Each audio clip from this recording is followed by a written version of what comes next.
দেখতে লাউয়ের মতো মনে হলেও আসলে এগুলো বেগুন, যে বেগুনে ছেয়ে গেছে পুরো ফসলি মাঠ।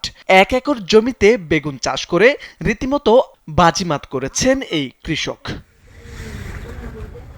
বেগুন চাষে এখনো পর্যন্ত খরচ হয়েছে মাত্র ১৫,০০০ টাকা। তবে এরই মধ্যে বিক্রি করেছেন প্রায় ৮০,০০০ টাকা। আশা করছেন এই বেগুন বিক্রি করে ৫ মাসে আয় করবেন ২.৫ লাখ টাকা। কম হলেও ২.৫ লক্ষ টাকার মতো আমি বিক্রি করতে পারবো। তো এখন আমার ২.৫ লক্ষ টাকা হয়নি, আমি এখন মনে করেন ৭০-৮০ হাজার টাকার মতো বিক্রি করছি। এই যে লেট জাল যেটা দিছি, এই লেট জালে আমার ৪,০০০ টাকা খরচ হয়েছে। গাছে ঝাঁকে ঝাঁকে ধরে আছে বেগুন। ২-১ দিন পর পর জমি থেকে তোলেন ৮ থেকে ৯ মণ বেগুন। আর নয় সৌন্দর্য নিয়ে চিন্তা, এবার নিজেকে সুন্দর করে তুলুন স্টাইল ম্যানিয়াক্সের সাথে। বাজারজাতে সাড়া পাচ্ছেন ভালো। এখন নিজ এলাকার চাহিদা মিটিয়ে বিক্রি করছেন আশেপাশের উপজেলাগুলোতেও। ইতিমধ্যে ক্ষেত থেকে বেগুন বিক্রি করছেন প্রায় ৮০,০০০ টাকার। তবে আগামী ৫ মাসে আয় হবে ২.৫ লাখ টাকারও বেশি। আমার চিলমারি উপজেলার মধ্যে আমার পাত্রকাতা সবজি দিয়েই আমার চিলমারি কুড়িগ্রাম আমরা দমন করে রাখি।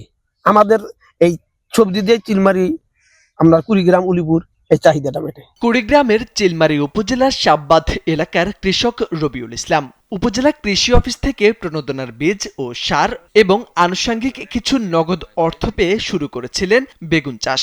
এখন গড়ে প্রতিদিন বেগুন বিক্রি করছেন ৪ থেকে ৫ মণ। বাজার দামও পাচ্ছেন মণ প্রতি ৭০০ থেকে ৮০০ টাকা।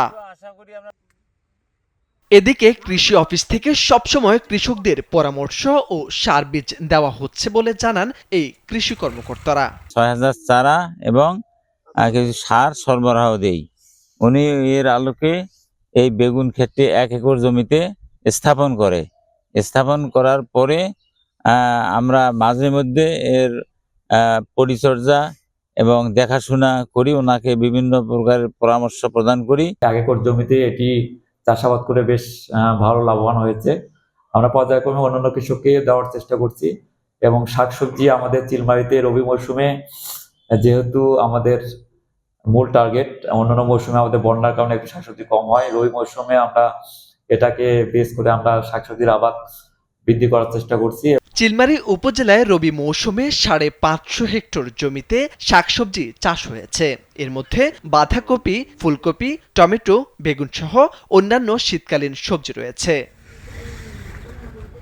মোরশেদ আলম, কালবেলা।